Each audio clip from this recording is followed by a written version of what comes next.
Oh, yes, on 55. Yes, on 55, y'all.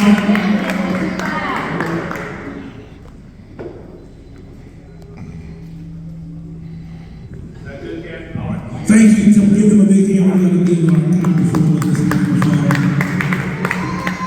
Thank you so much. Make sure we don't have yard signs yet, but we're going to have some, and we'll get them to the churches and all the organizations that were represented today, and make sure you take some information. But we're going to have interruptions. Is that all right, Councilman Starr? We can interrupt. Right? Is that all right with you? Anytime. All right. We're going to have the greatest congressperson on the earth, on the planet today. Did y'all see her last Saturday on Charlotte? Wasn't she talking good? That's my congresswoman on public information. I see you, girl. Yes, and so she said to just update us. If you have some questions about anything, we can do that right now. Here, big hand applause for our Congressman Chantel Brown.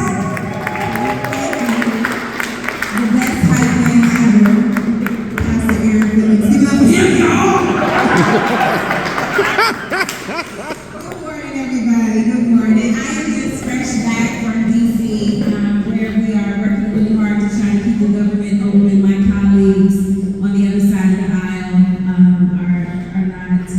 They're doing what they normally do, which is create chaos and confusion. And our instruction is to making the government function, and so it creates a very challenging environment. So if I seem a little bit less than enthusiastic this morning, is because it's been a difficult week in DC, but I am always happy to come back home and see so many familiar faces. So today, rather than talking to you about what I think you might want to hear, I am open to answering any questions that you may have right now. I just want to keep this conversational, whether it's about the campaign, whether it's about what's happening in Congress, because I know that this group, when I look around the room, you are very informed. These are the faithful few. These are the ones that are ride or dies. These are the rollies that come every time we call. So I just want to say thank you for the work that you do in the community to keep other people informed. But maybe you've been hit with some questions or concerns that you might not have the answers for that maybe I can potentially help you with. So that's what I'd like to do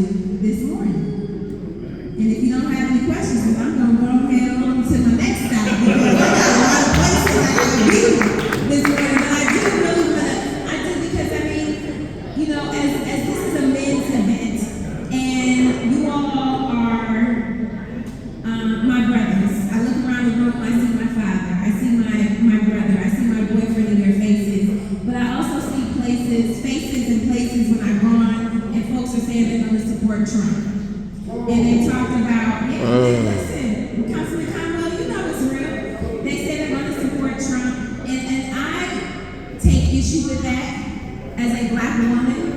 And as black men, I want to remind everyone in this room that the contracts and the choices are so incredibly clear. And as people of Ohio, when we had a candidate get on the stage during a debate and talk about patience, eating their neighbors' pets, cats and dogs. Now, as Ohioans, we know how ridiculous that is, and this story has taken root and it is spreading like wildfire across the country. And that dangerous rhetoric, it just doesn't just impact Haitians, because you can't walk up to a person and determine whether they are Haitian or not. They look like so many of us in this room. Now, if we think about their plans as it relates to Project 2025, they talk about mass deportation. They had these signs at their convention, mass deportation. How do we know where that starts and stops as it relates to Project 2025? You can't just walk up to somebody and determine whether you're Haitian, I'm Haitian. So these are things that we need to be concerned about for real. Like, these people are destructive. These people are dangerous. That rhetoric didn't just impact Haitians in Springfield, Ohio. The whole community, black people, white people, Democrats, Republicans, are being impacted because they've had bomb threats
It makes me mad.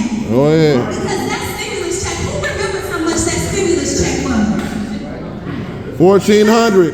How much to you? How much did you get from that stimulus? $1,200. He is buying and selling y'all for $25 a month. That's what that breaks down to.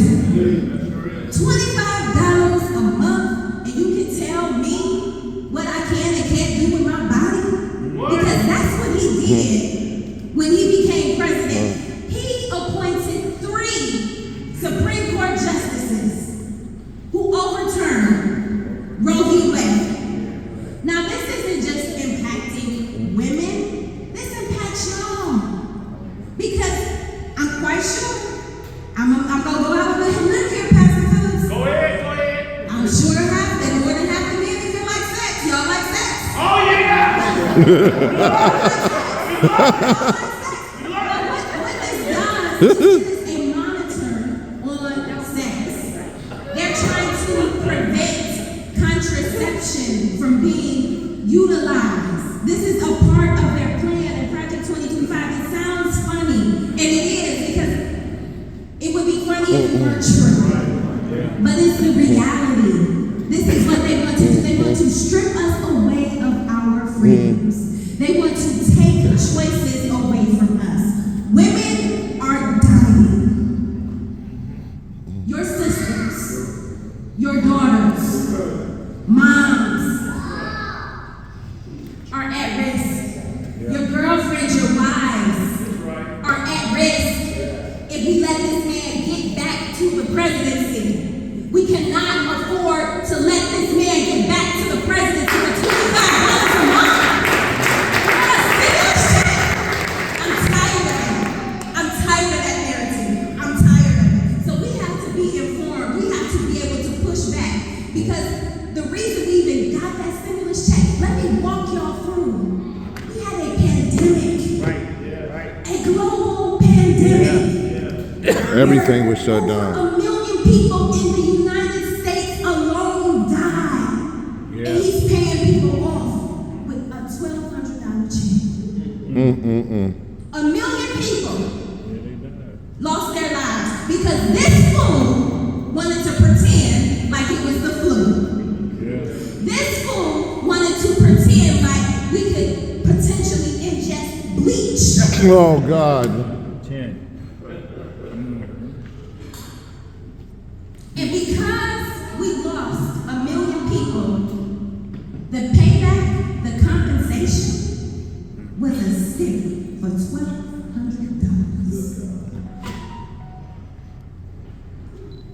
I know the people in this room are smarter than that, but I need you to go out and communicate the message to the broader audience who are being fooled, because this man is a master manipulator. He held up that check just so he could sign his name to it. But the contrast is that we have an administration who really did care about people, who didn't hold up resources so they could have a marketing ploy, because they put the child tax credit, which really cut poverty in half from July 2021 to December 2021, when Democrats still had the majority. Checks were going directly into people's accounts. They didn't wait. They didn't sign their name to that. But I think people thought that that was still Donald Trump. But that was the Biden-Harris administration that did that.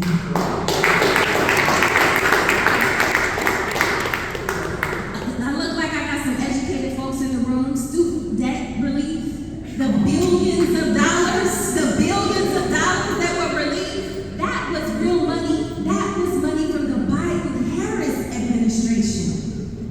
The billions of dollars that are pouring into our community because of the bipartisan infrastructure law that's repairing roads, bridges, providing internet service, removing lead pipes. That was the Biden-Harris administration.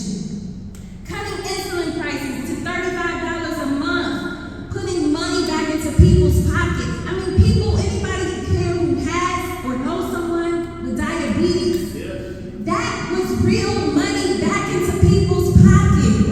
Every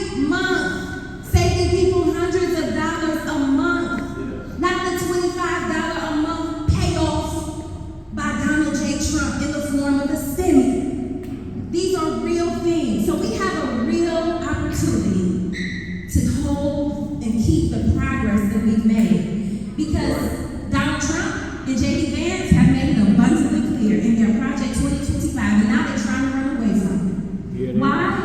Because they know it's unpopular. But it's real.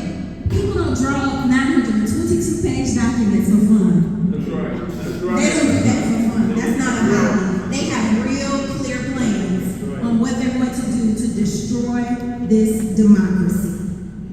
And too many people are taking it for granted. Now, there's been a lot of energy around Vice President Harris and Governor Walz on the ticket. Are we excited about that? And there should be. But I'm a realist, and I'm cautiously optimistic, but I remember all too well, Pastor Phillips, November 9th, 2016, when I woke up the next day and I said, what happened? What has happened? Too many people set out the election, too many people voted third party in protest, thinking that was cute. We can't afford to do that. Because our freedom, especially black people, this Project 2025, they say it'll take us back before civil rights. I would say before civil war. Because these people are serious. I see them every day in the halls of Congress, dismissing and dismantling programs like diversity, equity, and inclusion, which level the playing field, which give us opportunities that we didn't have simply because of the color of our skin. They don't believe that these type of things are necessary. And they're doing everything they can to stop it. So we have to do everything we can to stop them. And that means we vote, and we vote like our lives depend on it, because it does. I am challenging you all in this room to join me on October the 8th. I want to show the nation that Cuyahoga County, and specifically the 11th Congressional District, is super serious about this election. We can change the narrative. We are fertile ground, but we are not a battleground. But if we show up en masse on October the 8th, the first day of early voting, we can show the nation that we are serious, and we will get the attention of folks like the Vice President, but we've got to do our black jobs. So I want y'all to join me October the 8th at the Board of Elections. That's when early voting, in-person early voting starts. If you haven't requested your absentee ballot by mail, this is a great way to put your marker down and say, look, I'm serious about this election. Support me, help me, because I'm in a little bit of a competition with one of my girls in Congress. Jay McClellan, she is from Virginia. They had their first day of early voting yesterday. They got over 2,000 people to show up and vote early. So the challenge is on, y'all.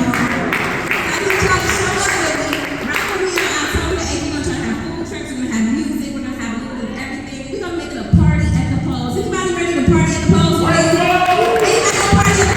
the polls? October 8th. Will you meet me at the Board of Elections? October 8th. All right, I look forward to seeing y'all. God bless y'all. Thank you very much. Right here, that's our